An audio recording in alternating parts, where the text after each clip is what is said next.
of January 2017. Let's go.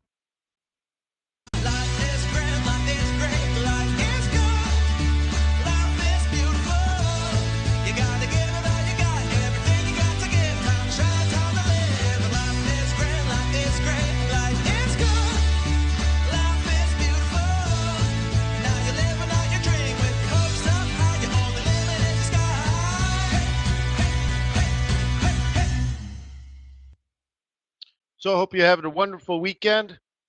Now that we're back in our community here at Forex.today, let's get our pips on, huh? However, let me remind you that trading is risky, not appropriate for everyone. Your past performance, good or bad, is not necessarily indicative of future results. But please stay small, stay humble, focus on the long term, and never risk money you cannot afford to lose. My name is Wayne McDonald. I'm the Chief FX Market Strategist for TradersWay.com. Thank you for being a client. I do these sessions 7:30 in the morning every single day, Monday through Thursday at Forex.today, and every Friday at FX Street. I'm also Forex Speaker of the Year at FX Street for 2016. I've been nominated for Forex Speaker of the Year for 2017. So thank you for your loyalty and your respect. It's why I get out of bed in the morning, because I'm an only child and I need the love and attention and admiration to fill the giant hole in my heart. So anyways, thank you very much. All right. So we got a busy week. I was going to do the calendar. Let's start with that. We got a busy week. What happened last week? Well, I guess let's start with that, huh? So let's go to news calendar.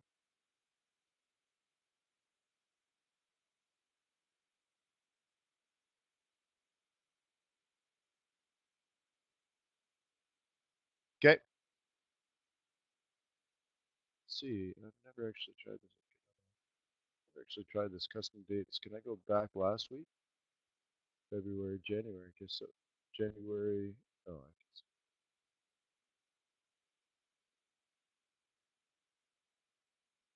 Is this gonna work? Did that work? January.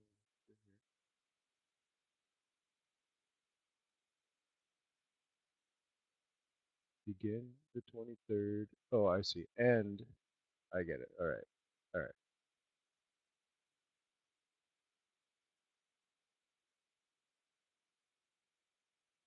All right. So this is last month or last week.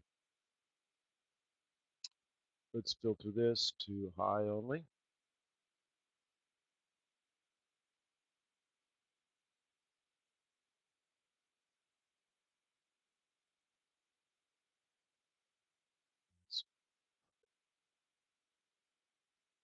Guess I should have rehearsed or something. All right. So we'll do some of this. I wanted to break GDP down. I guess it's this one that I want to look at annualized. Little bit disappointing GDP. Okay. Expecting 2.2, got 1.9, but the quarter before we were looking at 3.5. So we went from 3.5 to 1.9. So I'm putting that down to sort of about wah wah wah. Okay, especially under the psychological barrier of 2.0. I'm going to look at that as just pretty disappointing for US dollar. Durable goods orders. Okay, not 2.6, but 0.4. Consumption expenditures 1.3 versus 1.4. So there's some pretty disappointing data last week, huh? So just little things like PCE or personal consumption expenditures, right? Where else does that show up? This is actually a subcomponent, right? Subcomponent of GDP. You guys remember what GDP is?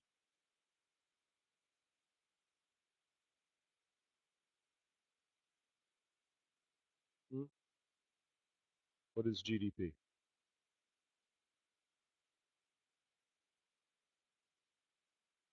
Okay. You got government spending plus business spending, otherwise known as investment, plus consumer spending, otherwise known as consumption, personal consumption expenditures. Okay, consumption plus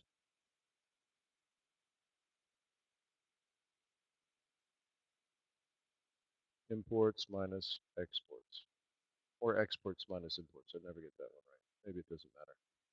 All right, but anyways, that's what GDP is. So this section right here is this, is C. Okay, and not stellar, right? If you're looking at this part,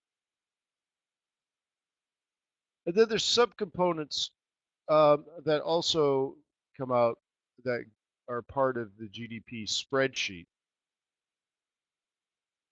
and and it's things like, you know, how much money do you make from wages, and income, which is money from your wealth, and plus how much you save, and all this kind of stuff, right? That comes out this week, so we'll look at that. That's important because future looking at the next GDP already starts to smell bad, don't you think? And what else going on? Blah blah blah blah blah blah blah blah blah blah blah blah blah blah blah.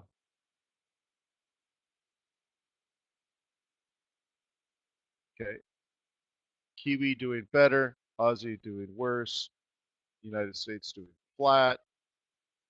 Okay, that's kind of what I want to get to. All right, so let's go this week.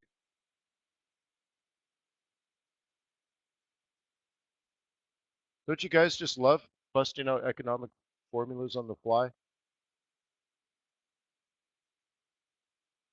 Morning, DJ.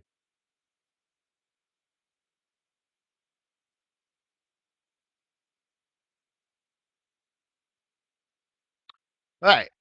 Oh. Let's start with just the big news.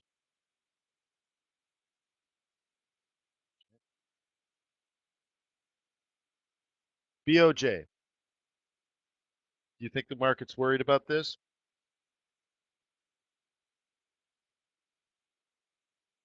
Yeah. So, if they do something, it would be something to weaken the Japanese yen.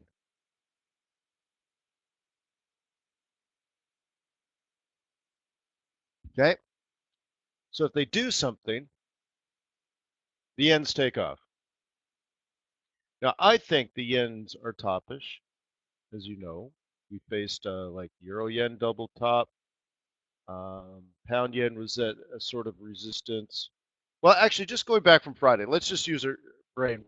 I don't know if you're in the webinar I did on Friday, but essentially every yen pair was at the pivot profit zone, right? We'll look at it in a bit, in a few minutes. But like it seemed like virtually every yen pair you couldn't buy on Friday, right? Because we already hit our targets, right? Like I just from right. Max is. I said the euro yen and pound yen or CAD yen would fall on Friday. Did it fall, Max? Cool. Did you send me cigars yet? I don't know. You guys are bad tippers, man. Yeah. No, you do it at jrcigar.com. You can buy a virtual gift card. You guys are making money on my ideas. Nice.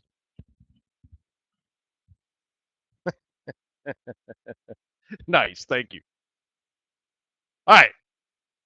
Better name your kid Wayne. How about that? And this is my daughter Wayne. Wayne. Isn't that a boy's name? Yeah, well, I owed somebody something.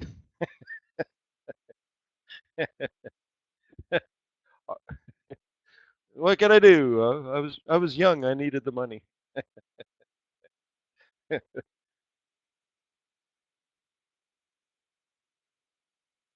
Right? You could just see it, right? You're at the beach. You take off your shirt. It says Wayne across your chest. Like, dude, why does it say Wayne tattooed across your chest? Like, guy is awesome, dude. What can I say? A little gay, yeah, a little gay, but yeah. Anyways, yeah. All right. So it came down. Why? Well, it was that resistance. All right. Also, we face the fact that the Bank of Japan has decided to buy more bonds, different bonds, lower, this, that, and the other thing, right? Yeah. This is my dog, Wayne. Careful, he might hump your leg. Yeah. Um. So, anyways, if they do act and they say we are not quite hitting our goals, or there's signs of blah blah blah happening, we want to do something. The end's weaken. That's it, and that's new. That's a new wave. Okay.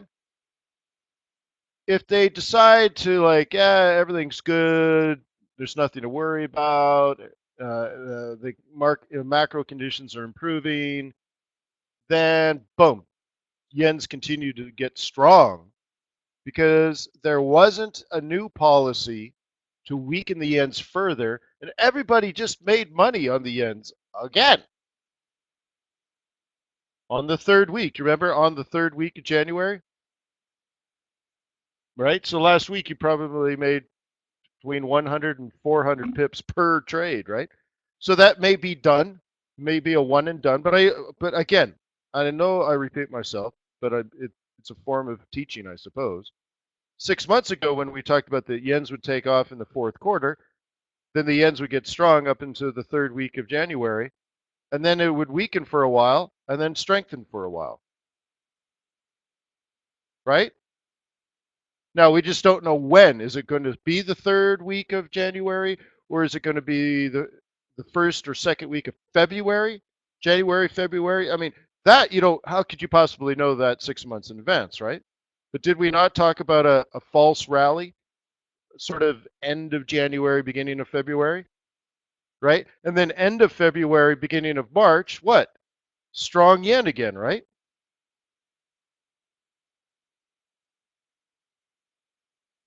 Right? We could talk about it now because we talked about it 6 months ago. No, we talked about it in 2015, right?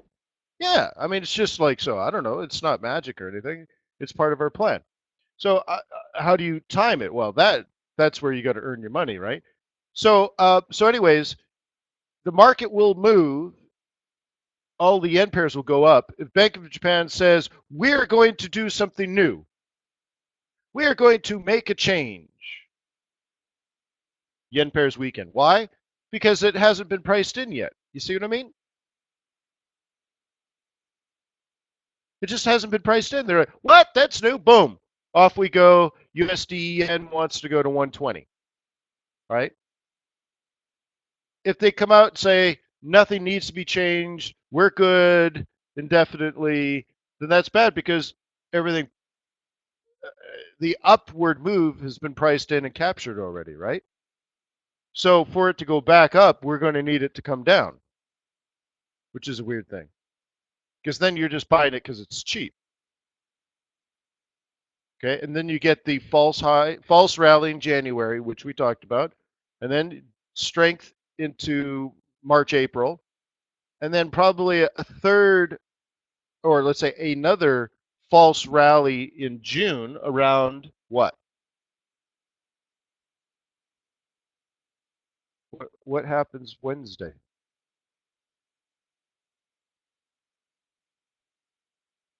What happens this Wednesday?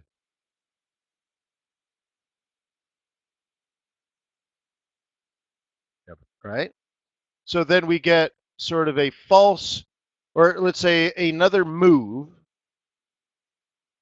on yen pairs and dollar pairs as we get closer and closer to a June statement. Now, do we know the sentiment at that time? Well, most likely, um, well, how about this? What I said in 2016, early 2016, that 2017, right? We would, well, how do we put it together? There'd be a December move, a December hike, a June hike, and then a December hike again in 2017, right? But now the question, because we learned late in 2016 that the Fed was thinking three hikes in 2017, right? And remember, like, I didn't know where the third. I'm like, well, I already knew June and I already knew December. Well, where's the third one? September, right? Sep, I guess. Most likely they're wrong and they're only going to do two, and I've been right the whole time. But let's give the Fed the benefit of the doubt, right? Most likely they'll hit September and they won't have enough. Why? Because summer is slow. And all of a sudden they'll say, oh, things feel slow. Yeah, well, it's been summer. Ryan's been out killing gazelle and impala and eland. He hasn't been trading.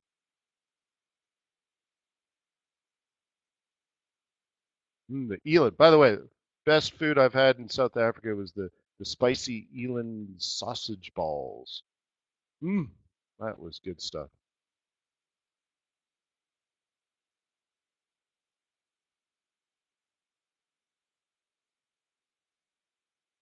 Almost as good as the salad. Yeah. All right. So, anyways, so all these moves tend to happen around the Fed meetings, right? So I'm thinking, like, let's say May, you start hearing on Bloomberg and CNBC, the Fed's going to hike, the Fed's going to hike, the Fed's going to hike, the Fed's going to hike. And if they're doing that, the dollar's going to get strong, the Fed hikes, and then the dollar weakens. Why?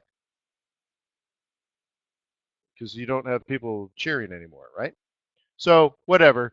Then we go through a calm summer, and I mean we'll deal with all that later. So, anyways, up for a while, right? So it really comes down. Right now, we're looking at this BOJ. I don't know if you can see the pointer I'm using. I'm actually tapping my monitor. You start with the BOJ, yo. Okay. If they move, yen's weaken. If they don't move, yen's strength. Great. MoveOn.com, euro, don't care. I'm just going to sell it. Doesn't matter. ISM, manufacturing, not a big whoop. Nobody's going to care, right? Do you care about a non-monetary policy from the ECB? No, right? At the end of the day, I don't even care about the ECB. I care about the ECB's policy. So non-ECB policy, what is it? What do they do? What do you do at a non-monetary policy meeting by central bankers? Shh, hey, you were doing monetary policy there. No, no, no. This is a non-policy. Sounds like a hot tub party, huh? All right, so whatever. So it's all about the Fed, but the Fed, right? Great. So yeah, that's going to be the focus, right? All about the Fed, but the Fed, no ECB. All about the Fed, but the Fed, monetary policy. Thursday, got the pound news. Got to do that. Okay, big, right? So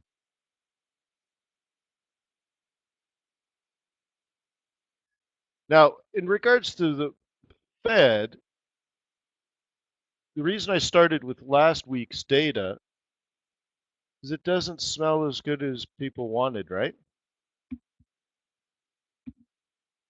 So I'm thinking the Fed comes out a little bit dovish.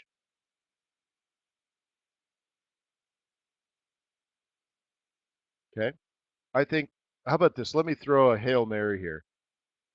If you have to guess what a central bank's going to do, the best guess possible in any situation is the central bank will do nothing. Okay. So here's the real Hail Mary. I have nothing to base this on. Okay. There's no analysis. It's just a guess. You ready? Bank of Japan does nothing. Yens get strong. The Fed comes out, does nothing. They sound less hawkish. They sound a little dovish. They sound a little like they're hedging a little bit. They're talking 2 rate hikes this year, not 3. Dollars weak, yen is strong by Wednesday, Thursday. What do you think?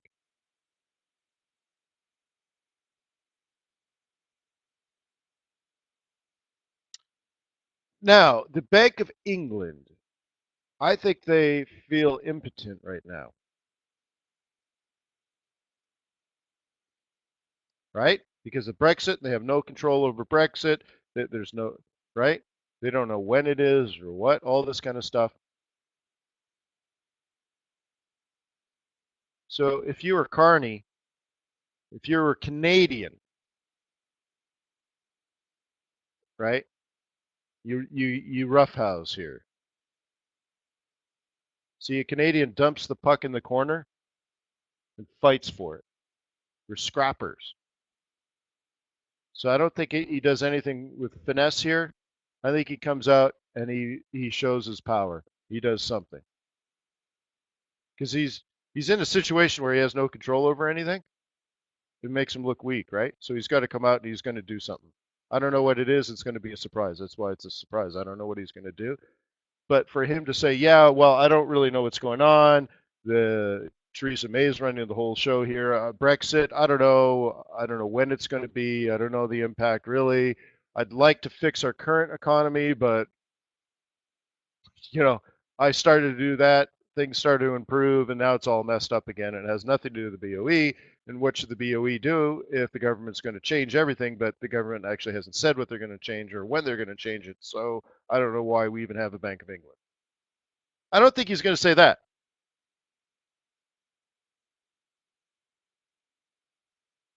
So I don't know. Maybe he just. I don't know. I think he's going to. I don't know. What would you do? Admit that you're you're useless and powerless? So I don't know. Look for a surprise there. Just sort of instinctively. That's right. Resign? Yeah. Well, he may be right. Yeah, he tried that. They wouldn't let him. All right. So whatever. Okay. So something's going to happen in there. I think. I don't know what it is, but it's just like playing cards, right? I just feel like you got to do something here. Even if you're not holding a hand, you got to make the play. Push for the pot, right?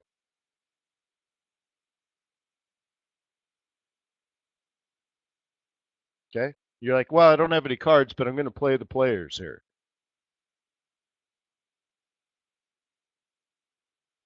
Well, Ryan says, so if he doesn't do any of this, does this weaken the pound? Well, don't think of it as a question to me. Think of it as what would, why would someone buy the pound? What would make the pound look attractive? Because we already know it doesn't look attractive with Brexit. We don't really know. But it fell too far too fast because, like we always talk about, the market is way over emotional, right? The market totally freaks out. Now, my professors at Harvard will tell you it's always rational. And I look at the market and I'm like, it's almost always irrational. So in my opinion, the market overshot Brexit. The pound got too weak too fast. It's a velocity issue, right? So then it recovered because, well, guess what? It wasn't the end of the world. The sky wasn't falling, right? So they bought it because it's cheap, right, Jim? Right. All right. So great. So it's not the end of the world yet. Maybe. I don't know. It wasn't as bad as people thought.